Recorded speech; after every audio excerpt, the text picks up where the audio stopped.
अगर मैं आपसे कहूँ कि आज आपने जो नाश्ता किया है इसका एक हिस्सा आपने इन लोगों को तोहफे में दिया है जिन्हें आप जानते तक नहीं हैं और बदले में इन्होंने आपकी मुल्क की मईशत की कमर तोड़ के रख दी है।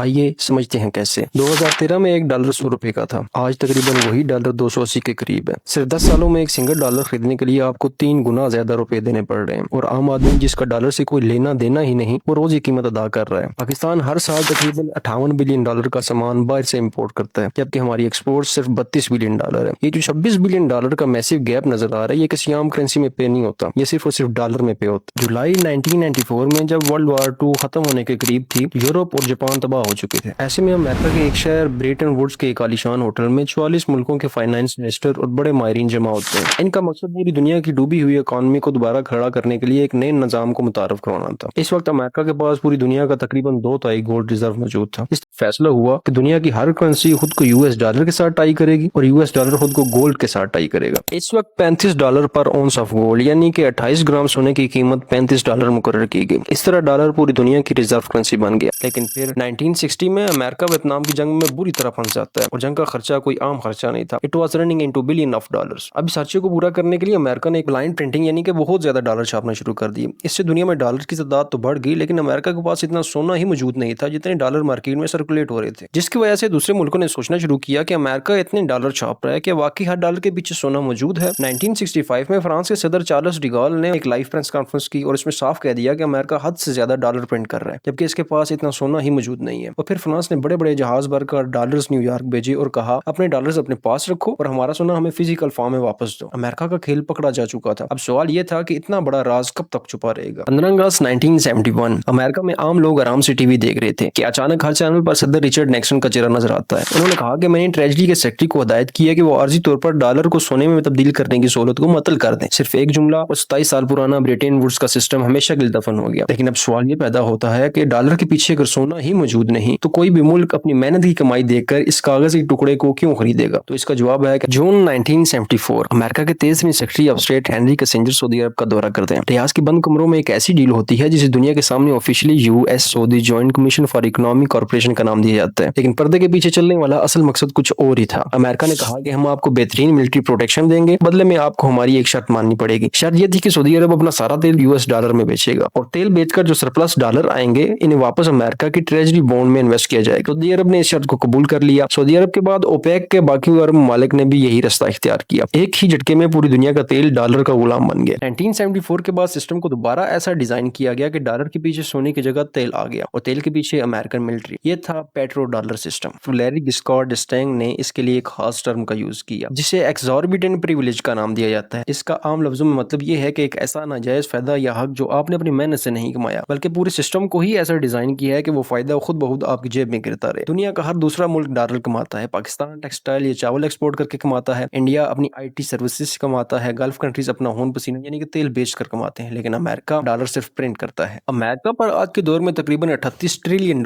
का कर्जा हो चुका है, जो हर रोज मजीद $6 बिलियन बढ़ता जा रहा है। किसी भी आम मुल्क पर अगर इतना कर्जा हो तो वो तबाह हो जाए, पर अमेरिका ऐश कर रहा है क्योंकि इसके पास वही एक्सॉर्बिटेंट प्रिविलेज है। लेकिन ये प्रिविलेज सिर्फ अमेरिका को फायदा नहीं देता बल्कि बाकी दुनिया को सीधा नुकसान भी पहुंचाता है। और नुकसान कैसे पहुंचाता है इसके लिए आपको 2020 में जाना होगा। 2020 में जाने से पहले 2008 की बात करते हैं। 2008 में जब अमेरिका की अपनी हाउसिंग मार्केट डूबी, बड़े बड़े बैंक्स कोलैप्स करने लगे, तो उन्होंने अपनी इकोनॉमी को बचाने के लिए एक टेक्निकल तरीका निकाला जिसे क्वांटिटेटिव ईजिंग कहते हैं, मतलब कि नोट बनाने वाली मशीन से अंधाधुंध नोट छापना। फेडरल रिजर्व ने 2008 से 2014 के दरमियान तकरीबन $3.5 ट्रिलियन ने सिस्टम में झोंक दिए। 15 मार्च 2020 को फेडरल रिजर्व ने एक ही दिन में $700 बिलियन कैश इंजेक्ट करने का ऐलान किया। सिर्फ एक साल के अंदर अमेरिका का बैलेंस शीट $4 ट्रिलियन से छलांग लगाकर $7 ट्रिलियन पर पहुंच गया। अब आप सोचेंगे कि अमेरिका ने डॉलर प्रिंट किए तो महंगाई हमारे यहाँ कैसे आ गई। जब अमेरिका सस्ते डॉलर धड़ाधड़ प्रिंट करता है तो इसकी वजह से वहां के बैंकों के पास जरूरत से ज्यादा कैश जमा हो जाती है। अब इस दौरान अमेरिका में इंटरेस्ट रेट 0 होता है, जिसकी वजह से सरमायाकारों को अपने मुल्क में इस पैसे पर कोई अच्छा मुनाफा नहीं मिलता। अब इस इजाफी या फालतू पैसों को कहीं ना कहीं तो इस्तेमाल करना होता है। चुनांचे बड़े इन्वेस्टर वो पैसा अमेरिका से निकाल कर इंडिया, पाकिस्तान या तुर्की जैसे इमर्जिंग मार्केट्स में लाते हैं, जिसकी वजह से उन मुल्कों की लोकल करेंसी थोड़ी थोड़ी बेहतर होने लगती है। लेकिन फिर आता है रियल ट्रैप। जब अमेरिका में इनकी अपनी हद से ज्यादा की गई प्रिंटिंग की वजह से महंगाई बढ़ने लगती है तो वहाँ का फेडरल रिजर्व अचानक इंटरेस्ट रेट बढ़ा देता है। अब जो फॉरेन इन्वेस्टर हमारे मुल्कों में पैसा लगाए बैठे थे वो अपना सारा कैपिटल निकालते हैं और सेफ रिटर्न के लिए वापस अमेरिका भागते हैं। जैसे ही ये डॉलर हमारे मुल्क से बाहर निकलते हैं हमारी लोकल करेंसी ताश के पत्तों की तरह क्रैश कर जाती है और मुल्क में महंगाई का एक नया तूफान आ जाता है। 2022 और 2023 में एग्जैक्टली यही हुआ। अमेरिका की हद से ज्यादा की गई प्रिंटिंग की वजह से 2022 में अमेरिका में महंगाई आसमान को छूने लगती है, जिसकी वजह से अमेरिका के फेडरल रिजर्व ने अपना इंटरेस्ट रेट यानी सूद की शरह को तारीख की तेज तरीन रफ्तार से बढ़ाना शुरू कर दिया, जिसकी वजह से डॉलर और इन्वेस्टर दोनों अमेरिका की तरफ भागने लगे। इन्वेस्टर ने रातों रात पाकिस्तान के सरकारी बॉन्ड्स बेचे, इन्हें रुपए से डॉलर में कन्वर्ट किया और सारा कैपिटल निकाल कर वापस अमेरिका ले गए, जिसकी वजह से पाकिस्तान में डॉलर की शदीद कमी होगी और रुपया क्रैश कर गया। अब सवाल ये पैदा होता है कि क्या ये डॉलर का निजाम हमेशा ऐसा ही रहेगा या दुनिया में कुछ बदल रहा है। जुलाई 2025 में रूस के फाइनेंस मिनिस्टर ने ऑफिशियली कंफर्म किया कि रूस और चीन के दरमियान तकरीबन 19% ट्रेड अब यूएस डॉलर में नहीं होता, वो या तो चाइनीज युआन में होता है या रशियन रूबल्स में होता है। इसी साल चीन और सऊदी अरब ने $7 बिलियन